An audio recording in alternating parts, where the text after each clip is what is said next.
Isang karapatan at responsibilidad ang pagboto at para magampanan yan, kailangan mo munang magparehistro.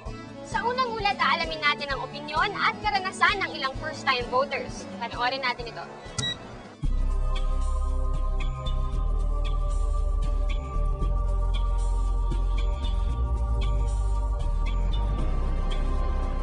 Bago tayo magpakumbinsi sa mga makukulay na posters na ito, balikan muna natin ang unang hakbang para makaboto, ang pagpaparehistro.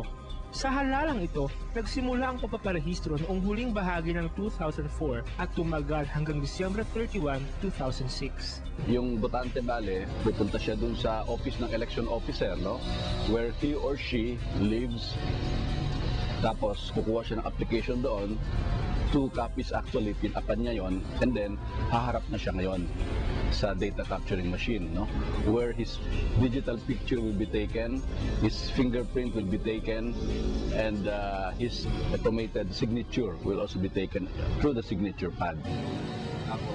Ayon kay Commissioner Sadain, may mahigit 45 milyong nakarehistro para sa halalang ito.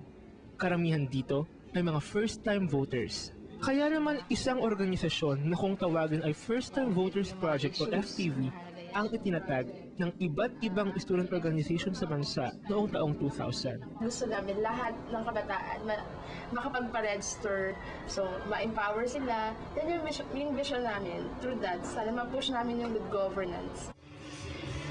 Ayon sa kanilang mga datos, sa NCR pa lamang ay may mahigit 800,000 first-time voters na.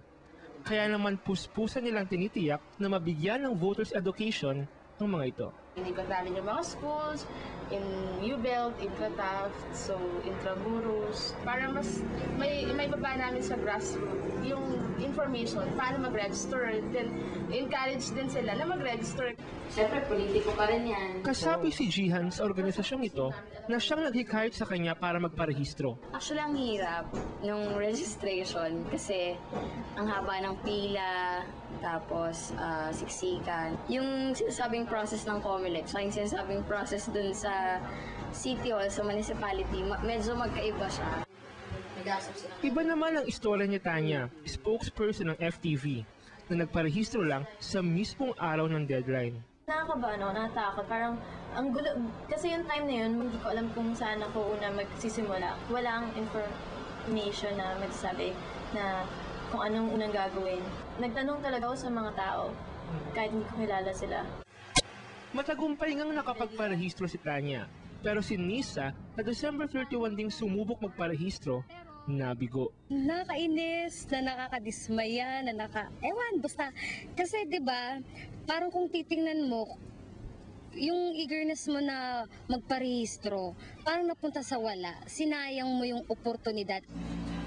3 beses nagpabalik-balik sa COMELEC si Nisa, pero laging mahabang pila at ubos na application form ang bumabati sa kanya. Nakakapagod, tapos nakatayo ka pa, ang init, tapos naghahabol ka pa ng oras kasi syempre, kinabukasan may klase ka pa. Pero ang pagiging hindi rehistrado ni Nisa ay hindi nangangahulugang hindi na siya makakalahok sa halalan.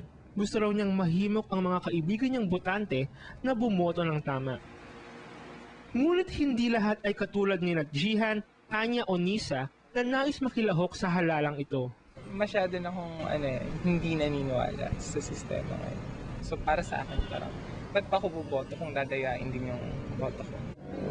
Kung tutuusin, 2004 presidential elections pa lang ay pwede na magparehistro si Larry, pero pinili pa rin niyang huwag nang bumoto. Walang standards ng COMELEC. Hindi definite sa mga botante o sa mga tao kung ano ba ang mga qualifications, requirements sa mga kandidato para sila posibleng tumakbo. Yung corruption sa government. Sinabi nila nung panahon ng EDSA na mawawala na yun. Pero hanggang ngayon, meron pa rin. Kung titingnan natin, umpisa pa kay Marcos, yun at yun pa din ang sinasabi nila na hanggang ngayon, hindi pa rin na-resolve. Hindi ko masisi si Larry kung hindi na siya naniniwala sa kahalagahan ng pagpaparehistro at pagboto. Karanasan ang kanyang naging basihan. Kaya naman sa halalang ito, ay patunayan natin sa mga tulad niya na hindi pa huli ang lahat para maibang takbo ng pamumuno sa bansa. Sa mga tulad naman ni Nisa, isaisip natin na hindi dahil hindi nakapagparehistro ay wala nang magagawa. Sa maliit na paraan, kaya pa rin nating lumahok sa halalang ito. At para sa mga first-time registrants at voters na tulad nila Jihan at Tanya, ito na ang pagkakataon upang gamitin sa tama ang idealismo na matagal na natin pinanghahawakan. Ang pagpaparehistro ay pagtanggap sa hamon at responsibilidad na piliin ang mga lider ng bansa natin. Ito ay magpapatunay na ikaw kabataan ay naniniwala na malaki ang magagawa ng boto mo.